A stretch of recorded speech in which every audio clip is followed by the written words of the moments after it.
Hello, Hornetland. I hope you're ready for episode 3 of Hornetcast. I'm Dr. Don, your host, and today we have a special guest, our new lower school principal, Kerri Girod. Yes. So, Kerri, welcome today. We're glad that you're here. We're going to talk a little bit about who you are and where you came from. So, why don't you tell us your story? What's your story? Okay, well, here's my story. Once upon a time, there was a little girl named Kerri, and she loved school, and she loved to read, and she loved helping others. So when she grew up, she decided to become a teacher, like her mother. And so she taught in the United States for many years, and then she got the opportunity to teach in different countries around the world. And she loved that because she could learn about the world and about different people in different places. And then after teaching for many years, she had the opportunity to become a principal. And that way she could help even more children and teachers. So she loved doing that. But the best day came when she got a chance to come to Guatemala and become a Hornet at CAG. And now she is very happy to be here. Okay, so wow, that's quite a story. So you were a good student growing up. Yes, I was. And then you were a great teacher, and now you're a great principal, and you're in Guatemala.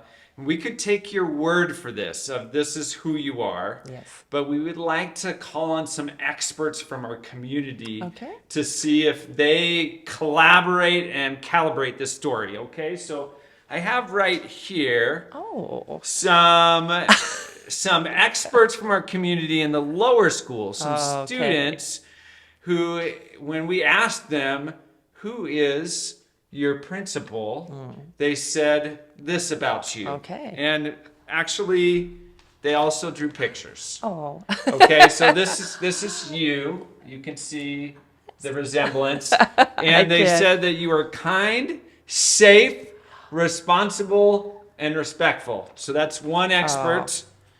We Very have happy. another expert right here, which this is a full portrait picture of you that says that you're nice, you're caring, and you're respectful. Oh. Okay, so Excellent. That makes me there's happy. a theme. There's a theme here.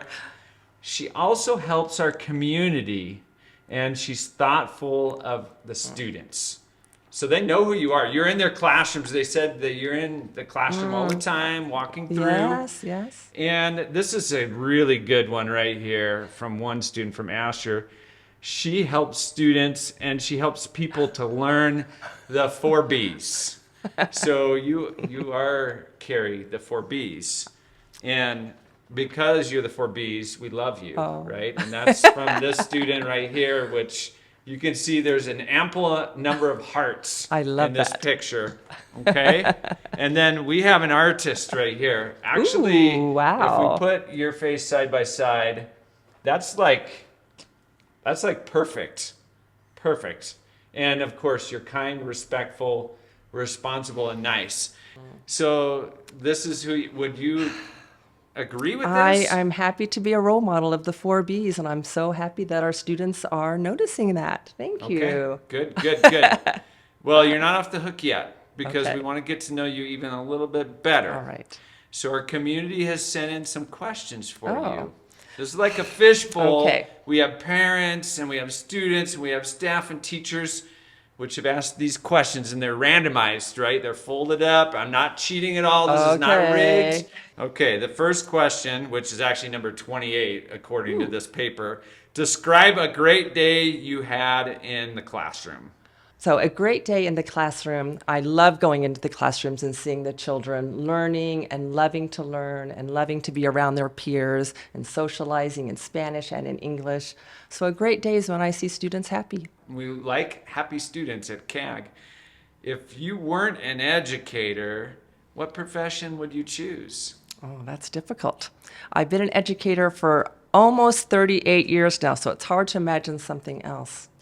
But it would have to be something that helps other people or something related to travel. Can I Okay. get back to you on that one, Dr. You Don? can, but I'm kind of hearing a traveling doctor or something like that. Yes. Okay, so the next question. Do you like dogs? And if so, what's your favorite breed? It's a very important question. I do love dogs. I do love dogs. I used to have a dog when I was a little girl in Oklahoma. And I think my favorite breed of dogs is just a mixed breed because it Mixed breed. just shows that envelops all traits in. You like the mutts? I do. Okay. Yes, I do. All right. Rescue Yes. dog. Yes, Okay. yes. Very good. Excellent. What is the coolest place you have ever visited and why? That's really hard because I've loved so many places that I visited, but I think maybe Ethiopia was the most interesting because it was very different from any place I'd been before. Okay. Yes. To go along with that traveling story, Mm-hmm. what is the funniest traveling story or memory that you have? I have so many stories, but I think it's not really funny, but I really enjoyed exploring soccer and going to the World Cup in Brazil and in South Africa and in Qatar and comparing different World Cups around the world. So that's 3 World Cups. Yes, 3. Wow. You're my hero. That's awesome. This question is good too. What makes you nervous? Being on a Hornetcast in front of many people. Well, we're on a Hornetcast right now. Oh, but how you am I don't look doing? nervous at all. Okay. You look great. You look great. So these ones are a little bit more comprehensive and strategic. Uh-oh. The first one has a category of student well-being. Okay. So how are you addressing the social emotional needs of lower school students, and what initiatives are in place to support their overall well-being? I do love student well-being and social emotional learning. So I think having the 4 B's in place is a good structure to provide a framework for everyone. I know having social emotional experts on staff is also very important because they're able to really spend extra time with those students who need it. And I think making sure that we provide a safe and happy and challenging learning environment for every child so that they feel like they can succeed and that they have the support they need. But mainly having friends and being able to socialize. Every kid should have a friend, right? Exactly. Right, and a trusted adult. Exactly, yes. Very good.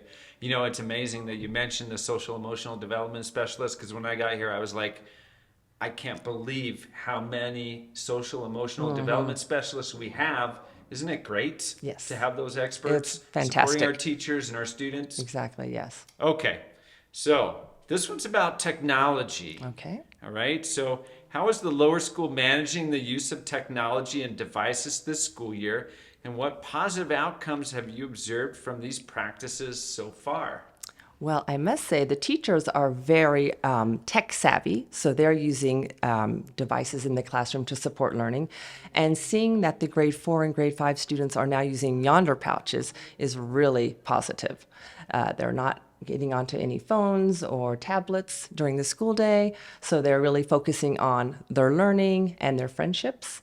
So I see that the students who do bring devices keep them in their backpacks, and so they are very respectful about the rules and policies we have. So That's they're really great. able to focus on learning. They're able to be in the moment. Exactly. No distractions. That's right. Okay.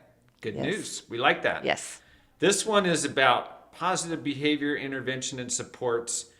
And of course, this is our 4 B's, right? Yes. And so we've already equated that you equal the 4 B's. So how are you implementing the 4 B's in the lower school? Well, I try to really recognize positive behavior and to let students know when I see them showing the 4 B's. So I think the more we talk about it, the more we discuss it on a daily basis in assemblies, just one-to-one with students, that we're really helping support students feeling positive about their behavior and being proactive. This last question is about parent involvement. Okay. How are you engaging parents in the educational process, and what role do you see them playing in reinforcing positive behaviors and academic success at home? Well, I really believe in a very strong home-school connection. Teachers, parents, and children, we all work together to ensure student success. So I'm very excited when we can get parents in the classrooms or in the campus. I enjoyed meeting them at meet and greet, at back to school night. So I'm very excited to continue working collaboratively with parents to support student learning. Awesome, awesome. Well, this has been a great Hornetcast. Thanks for joining us for episode number 3. We need to close out our Hornetcast with the traditional Go Hornets. Are you ready? I'm ready. On the count of 3. 1, 2, 3. Go Hornets!